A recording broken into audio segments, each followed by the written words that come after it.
4 തുടർ തെരഞ്ഞെടുപ്പുകളിലെ അസദുദ്ദീൻ ഉവൈസിയുടെ വിജയഗാഥ ഇക്കുറി ആവർത്തിക്കാതിരിക്കാൻ മണ്ഡലത്തിൽ പുതുമുഖമായ വനിതാ സ്ഥാനാർത്ഥിയെ പരീക്ഷിച്ച BJPക്ക് പിന്നാലെ അതേ തന്ത്രവുമായി കോൺഗ്രസും. 2004 മുതൽ 2024 വരെ ലോക്സഭയിലേക്ക് എല്ലാ തെരഞ്ഞെടുപ്പിലും ജയം മാത്രം നേടിയ ഉവൈസിക്ക് ഇക്കുറിയും ഹൈദരാബാദ് മണ്ഡലത്തിൽ വെന്നിക്കൊടി പാറിക്കാനാവുമോ എന്ന ചോദ്യമാണ് ഉയരുന്നത്.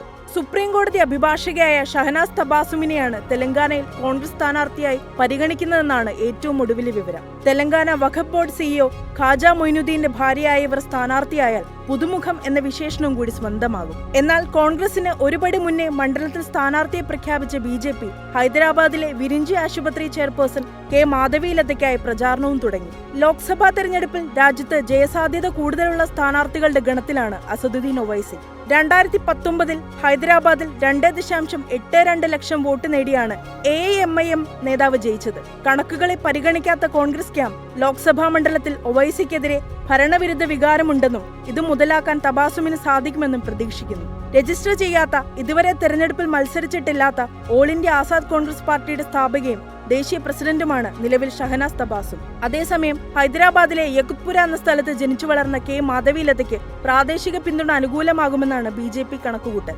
RSSുമായി അടുത്ത ബന്ധമുള്ളവർ മുത്തലാഖിനെതിരെ ഹൈദരാബാദിൽ അതിശക്തമായ പ്രചാരണത്തിന് നേതൃത്വം കൊടുത്തിരുന്നു.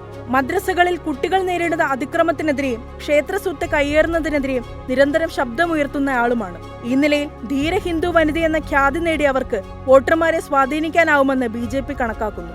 സ്ത്രീ വോട്ടർമാരുടെ പിന്തുണ നേടാൻ ഇവർക്ക് സാധിക്കുമെന്നും BJP കരുതുന്നു. എന്നാൽ RSS നേതാവ് ഇന്ദ്രേഷ് കുമാറുമായുള്ള അടുത്ത ബന്ധമാണ് മാധവിലതയ്ക്ക് സീറ്റ് ലഭിക്കാൻ കാരണമെന്നാണ് പാർട്ടിക്കുള്ളിലെ അടക്കം പറച്ചിൽ. ഇന്ദ്രേഷ് കുമാർ സംഘപരിവാർ അനുകൂല മുസ്ലിം രാഷ്ട്രീയ മഞ്ചിന്റെ തലവനുമാണ്. അസദുദ്ദീൻ ഒവൈസി 2004 MP ആകുന്നതിന് മുമ്പ് 1984 മുതൽ മണ്ഡലത്തിൽ തുടർച്ചയായി ജയിച്ചത് അദ്ദേഹത്തിന്റെ പിതാവ് സലാഹുദ്ദീൻ ആയിരുന്നു. 60% ജനപിന്തുണയോടെയാണ് അദ്ദേഹം ഇവിടെ വിജയിച്ചത്. 2004 2 ലക്ഷം വോട്ട് ഭൂരിപക്ഷം നേടി ജയിച്ച ഉവൈസി 2009 1.13 ലക്ഷം ഭൂരിപക്ഷത്തിലേക്ക് ചുരുങ്ങിയിരുന്നു.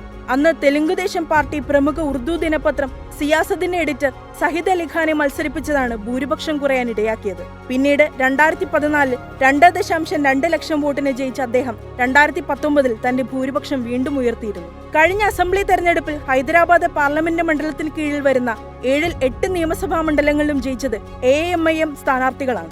8ാമത്തെ ഗോഷാമഹൽ മണ്ഡലത്തിൽ BJP ആണ് ജയിച്ചത്. AIMIM ജയിച്ച 7ൽ ഉവൈസിയുടെ സഹോദരൻ അക്ബറുദ്ദീൻ 1999 മുതൽ ജയിച്ചു വരുന്ന ചന്ദ്രൻഘട്ടിലാണ് ഏറ്റവും ഉയർന്ന ഭൂരിപക്ഷം നേടാനായത്. 1994 ചാർമിനാർ അസംബ്ലി തെരഞ്ഞെടുപ്പിൽ ജയിച്ചാണ് ഉവൈസി പാർലമെന്റ് രാഷ്ട്രീയത്തിലേക്ക് കടന്നത്.